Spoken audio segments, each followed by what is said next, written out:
Olá, alunos! Hoje nós vamos falar um pouco sobre a filosofia dos pré-socráticos. Então, vocês que estão acompanhando esse vídeo, peguem em sua casa o livro didático e nos acompanhem aí da página 29 até a página 39, onde nós iremos discutir um pouco sobre os filósofos pré-socráticos. E esses filósofos nós já discutimos muito bem em sala de aula, que eles têm uma intenção. Qual é a intencionalidade desses filósofos? Primeira coisa, nós não podemos nos esquecer que eles tentam se distanciar dos mitos. Ah, professor, mas o que é o mito? O mito eram aquelas narrativas fantasiosas que realmente eles não poderiam explicar pela razão. Ou seja, por meios racionais eu não posso ver a existência dos deuses do Monte Olimpo, por exemplo. Não posso comprovar os grandes monstros que haviam nas grandes narrativas mitológicas gregas. Então esses primeiros filósofos, eles começam a se distanciar dessas narrativas.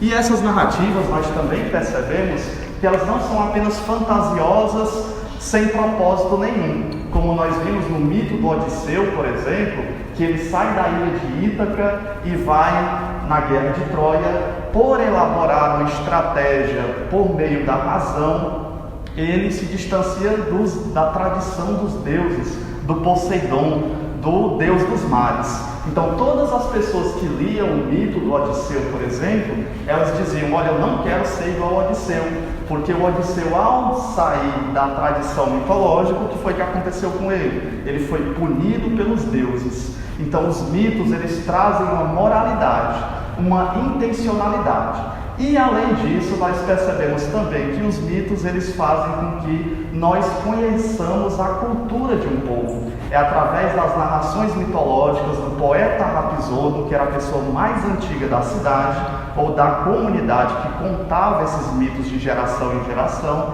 é através dessas narrativas que nós conhecemos a riqueza de um povo. O grande problema é porque agora os espaços da Grécia Antiga, eles não são mais adequados para as narrações mitológicas.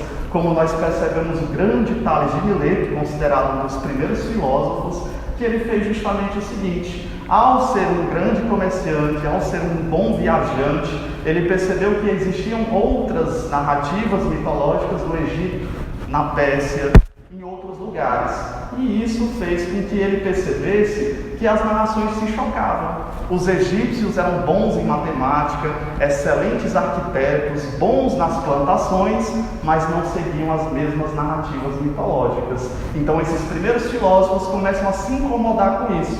Será que a história que meu avô, meu pai, a minha tradição me trouxe, será que é uma história correta? Como é que eu vou verificar isso? Então eles começaram a se interrogar e a partir daí começou a surgir um novo tipo de pensamento, que nós conhecemos muito bem, é o pensamento filosófico.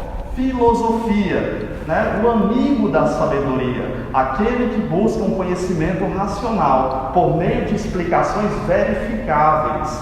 Então, professor, quer dizer que os primeiros filósofos eram cientistas? Sim. Cientistas investigavam a natureza pela natureza e a partir das suas conclusões, das suas averiguações, eles tiravam conclusões gerais. E essas conclusões, elas poderiam ser repassadas para os demais povos. Então, se ele levasse para o Egito as mesmas experimentações, os egípcios iam dizer: olha, eu posso não acreditar nos seus deuses, nos seus mitos, mas nessa verificação você tem razão, vamos compartilhar dessas ideias. Outra característica aí dos pré-socráticos, diziam que a physis era dada por uma constituição de apenas um elemento ou vários elementos. Ora, por perceber que o mundo é diverso, pessoas, animais, a carteira do professor, o livro, a caneta que você está manuseando aí, por perceber uma diversidade de coisas, os filósofos pré-socráticos, esses físicos, eles queriam saber de onde vêm as coisas. Será que a caneta, o professor, o quadro, o piloto surgiu de alguma determinada coisa? E aí eles foram investigando e cada um elaborou uma hipótese, uma teoria para se chegar a uma verdade conhecida por todos. E eles procuravam arqué. A arqué também, penso que vocês lembram muito bem, né? Se a physis é a natureza, né? Do que a natureza é feita, a arqué nada mais é do que o princípio. né? O princípio de todas as coisas. De onde se originou os homens, os animais, a pedra, as flores? Essas eram as primeiras investigações dos primeiros filósofos. Claro que eles não tinham as tecnologias que nós temos hoje, eles não tinham os meios científicos que nós temos hoje, mas eles tinham a inquietação. E essa inquietação é perpassada até hoje. Para sermos bons filósofos, boas pessoas que procuram conhecimento, precisamos estar inquietos por alguma pergunta, por alguma indagação que nos move. E eles eram movidos por isso, tanto pela physis, né, pelo conhecimento da physis, e como o desejo de conhecer Arqué, o princípio que gerou todas as coisas, de onde vieram o mundo, os homens, os animais, todos os seres. E aí, quando eles começaram a fazer as suas averiguações filosóficas, se distanciando dos mitos, primeiro eles foram perseguidos, porque a maioria da comunidade ainda acreditava nas grandes narrativas míticas, e essas narrativas eram verdades absolutas. Os filósofos tiveram um determinado preconceito. As pessoas não gostavam dessas pessoas justamente por pensar diferente. Mas, ao mesmo tempo, com o desenvolvimento do comércio, atrelado também ao desenvolvimento da polis, das cidades, das grandes cidades que foram se desenvolvendo na Grécia Antiga, nós percebemos que esses filósofos começaram a ganhar espaço porque agora as pessoas não acreditavam mais nas narrações que não se poderia explicar pela razão, por exemplo, a existência dos deuses, como nós já citamos. Mas agora é necessário uma investigação que todos compreendam de uma determinada forma. E essa forma, nós vamos perceber também que ela é plural, ela é diversa. Não é porque um filósofo disse, tudo se originou de determinado elemento, que os demais filósofos concordaram com ele e disseram amém. Não, na verdade, eles partiram do mesmo princípio. Qual é o princípio da questão? É a inquietação filosófica. Será que é verdade mesmo que Tales de Mileto diz? Vamos comprovar. Então, uns chegaram às conclusões parecidas com Tales de Mileto e outros se distanciaram do pensamento de Tales de Mileto. Então, nós percebemos agora que existe um novo tipo de conhecimento. E aí aqui nós temos as principais escolas filosóficas lá na Grécia Antiga. Escolas que nós pensamos são pessoas que começam a seguir essas novas ideias. Então nós temos a escola jônica, na região da Jônia, na atual Turquia. Nessa escola, ela tem os principais representantes: o Tales de Mileto, que eu já comecei a falar para vocês, o Anaximandro, o Anaxímenes e o Heráclito. Mesmo compondo a mesma escola, cada um tem um pensamento diferente. O Tales, que era um grande comerciante, um viajante, ele começou também a estudar as estrelas, a astronomia, e ele fez uma previsão do tempo. Ele previu que em determinado momento da Grécia Antiga, por exemplo, iriam se passar determinados anos com muita chuva e outros anos com uma escassez total, uma seca terrível. As pessoas não acreditaram. Ei, Tales, você está ficando louco por acaso? Na verdade, vamos acreditar nos deuses. Toda vez que precisarmos do Deus da chuva, ele vai mandar chuva, Tales. Para com essas investigações filosóficas. E aí o que o Tales fez? Ele acreditou nas suas pesquisas, na sua investigação filosófica, foi contrário à sociedade, e durante esse tempo de muita chuva, se todo mundo planta em uma determinada região, por exemplo, plantar feijão, se todo mundo tem o feijão, a tendência é do feijão estar barato.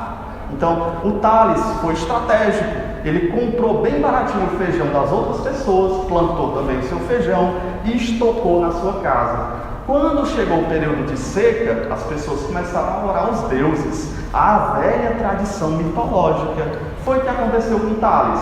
Tales fez as suas investigações, estavam certas, então ele tinha um grande número de feijão estocado na sua casa. O que aconteceu? Ele ficou rico. Então, o primeiro filósofo, ele usou da inteligência racional e aí ganhou muito dinheiro com isso. Então, o Tales de Mileto é um precursor, é dado como um dos primeiros filósofos da humanidade, da Grécia Antiga. Na sua escola existem outros, Anaximandro, Anaxímenes e Heráclito de Éfeso. Esses nós iremos nos aprofundar nos capítulos posteriores do nosso livro. Mas neste capítulo nós vamos ver o relacionamento do Tales com a filosofia, do Pitágoras e de outros filósofos.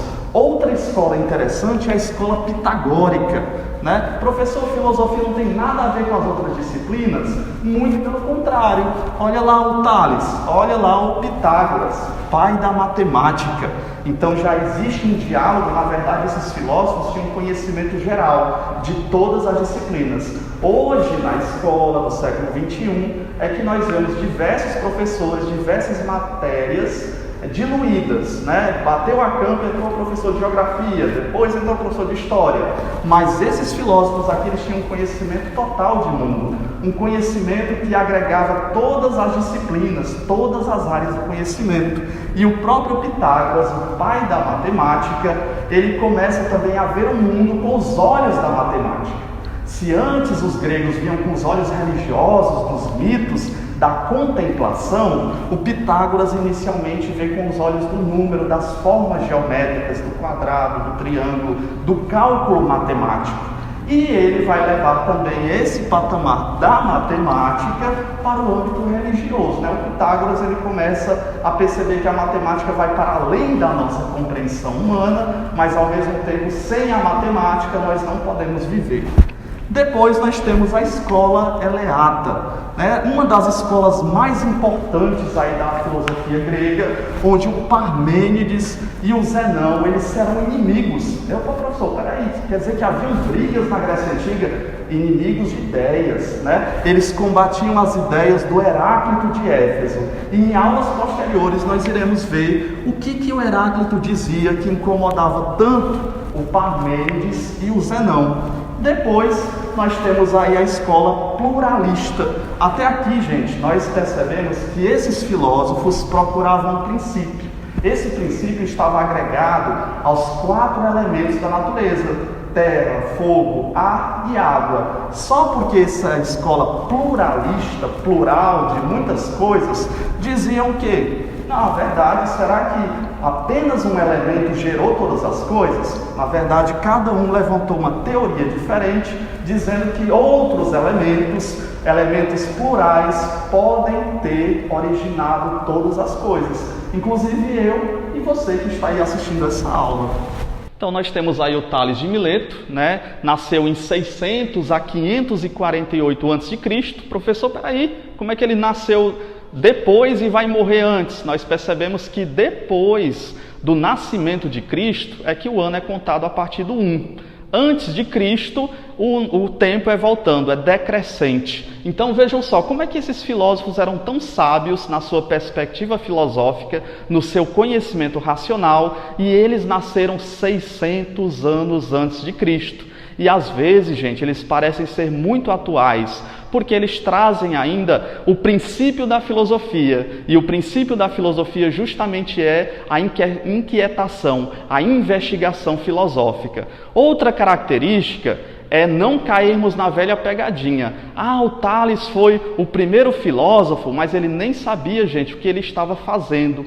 Quem deu nome a esse novo tipo de conhecimento, quem batizou esse conhecimento não foi o Tales, foi o Pitágoras de Samos, que nós vimos que é o pai da matemática.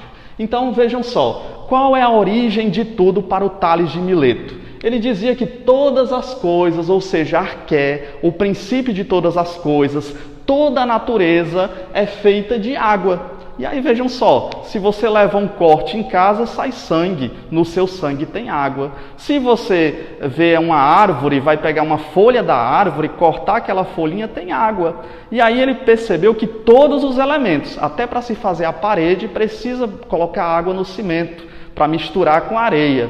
Então a água é essencial. E aí ele concluiu, por meio das suas verificações, que a água deu origem a todas as coisas. E outra coisa, quando nós morremos, quando as coisas envelhecem, quando as coisas se deterioram, quando elas se acabam, qual é a tendência? Voltar para a origem comum, voltar para a água, elas vão voltar para aquilo que deu origem a todas as coisas. E aí nós percebemos que o nosso planeta Terra tem a maior constituição de água do que de terra, assim como o nosso corpo humano, ele tem uma grande proporção de água, né? E a água ela predomina sobre o corpo humano. Então Tales, mesmo com as suas investigações, sem os aparatos científicos que nós temos hoje, ele chegou a uma conclusão que a água é o que prevalece sobre todas as coisas.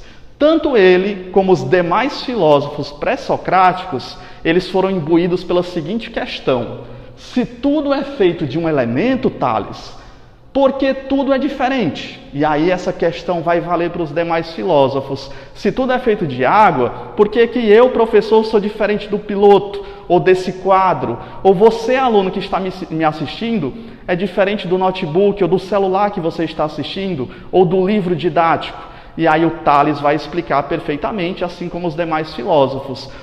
Se tudo é feito de água, o que diferencia uma coisa da outra é a proporção. Ou seja, um determinado elemento tem mais água do que outro elemento. E isso vai fazer com que até as pessoas se diferenciem, que eu me diferencie também da parede. A parede tem menos água do que o ser humano, por exemplo. Então, para o Tales, todas as coisas estão regidas sobre a água. Outro filósofo, contemplando aí a mesma escola jônica, onde pertencia o Tales, é o Anaximandro. E aí eu falei para vocês, não é porque eu sou aluno de determinado professor, não é porque eu aprendi com Tales que eu vou repetir o que o Tales disse. Eu aprendi uma coisa melhor, que é a investigação. O Tales não quer que os outros reproduzam o seu conhecimento, mas que, na verdade, produzam filosofia. E a filosofia nada mais é do que essa investigação contínua. E aí ele chega o quê? De 610 a.C. a 547 a.C., morre o nosso filósofo. Ele diz: olha, Tales, gostei das suas ideias, gostei da sua filosofia, mas na verdade não cabe na minha cabeça que tudo veio de água. Não cabe que veio da terra, do fogo, do ar. Para mim, existe uma força maior. E essa força, Tales, me desculpe, Tales, essa força eu vou chamar de infinito, ou seja, de apeiron. Apeiron quer dizer infinito. É como se fosse um Deus maior, criador de todas as coisas, algo infinito, que a minha razão, por mais que procure entender, ela apenas sente essa realidade infinita e ela dá origem até esses 4 elementos. Quais são os 4 elementos? Terra, fogo, água e ar. Então, até os elementos básicos que os outros filósofos diziam que dava origem de todas as coisas, o Anaximandro é o primeiro a dizer: ei, peraí, eu não concordo com as teorias de vocês e eu formulo uma coisa nova. É o apeiron, é o infinito. Depois nós temos o Anaxímenes. Anaxímenes do ano de 584 a.C. a 524 a.C. Ele diz: ei, peraí, Tales tem sua razão com a água, o outro diz que é o infinito, mas a minha razão não consegue chegar a esse infinito, mas eu estou respirando. E as plantas respiram. E os animais respiram também. Então tem um negócio errado aí. Para mim, o mais importante não pode ser a água. Não pode ser esse infinito que a minha razão não cabe. Só pode ser o ar. O ar, ele me dá vida. Faça a experiência de ficar 20 minutos sem respirar, a gente morre. É impossível. Precisamos do ar para viver. E aí dizia o Anaxímenes: pelo movimento de tudo, as coisas foram geradas. Então o ar, pelo seu movimento, gera todas as coisas. E até os outros 3 elementos. A partir do ar se gera o fogo, Você pode fazer a experiência em casa com seus pais aí, pegar uma vela, por exemplo, acender a vela, cobrir a vela com um copo, e aí a vela vai se apagar, porque não tem mais oxigênio, não existe mais como o fogo ter a sua vitalidade ali naquele copo. Então ele diz que é o ar. Outro filósofo que nós começamos a falar, e para finalizar o nosso capítulo, é o Pitágoras de Samos. Pitágoras foi aquele cara, o pai da matemática, que deu nome. Ele disse: olha, peraí, Sofia quer dizer conhecimento. Talvez você tenha até uma amiga chamada Sofia. Do grego quer dizer conhecimento. Aí o Pitágoras começou a pensar assim, rapaz, nós vivemos o quê? No máximo 80 anos, 100 anos no máximo. Na nossa velhice a gente já começa a esquecer das coisas, a ficar esclerosado. Então o conhecimento, a Sofia, não é nossa, não é do ser humano. Os sofos, esse conhecimento só pode pertencer a uma realidade, aos deuses. Lembrando, Pitágoras está lá na Grécia Antiga. Ele segue ainda as tradições do politeísmo, da crença em vários deuses. Se os deuses são imortais, eles não morrem, naturalmente só eles podem ter os sofos, o conhecimento de todas as coisas. Só eles, os deuses, o Deus, pode contemplar toda a realidade infinita. Nós, seres humanos, pobres mortais, que vamos discordando das teorias e formulando novas teorias, nós podemos ser o quê? Apenas amigos, amigo do conhecimento, aquele que procura constantemente, dia após dia, o conhecimento. Então, o conhecimento seguro para Pitágoras de Samos nada mais é do que a matemática. Nós hoje percebemos que a linguagem muda, né? O português, o francês, o italiano, o japonês, o coreano, mas a matemática é uma linguagem universal, pertence a todas as pessoas. E provavelmente sem a matemática nós não conseguiríamos desenvolver as habilidades que nós desenvolvemos no comércio, né? Na educação, nas finanças e por aí vai. E ele dizia, tudo se originou do 1. É como se existisse mesmo o 1. Dividimos o 1 em 2, surgiu o 2. Depois dividimos o 2, surgiu o 4 e por assim por diante. Também valorizava a música. O Pitágoras, ao dizer que tudo pode ser conhecido pela racionalização e a matemática, dizia sem a música, por meio da música nós conhecemos verdadeiramente a matemática. E lembremos-nos, ele também levou esse aspecto racional da matemática para o campo religioso, contemplação dos números e a contemplação das formas geométricas.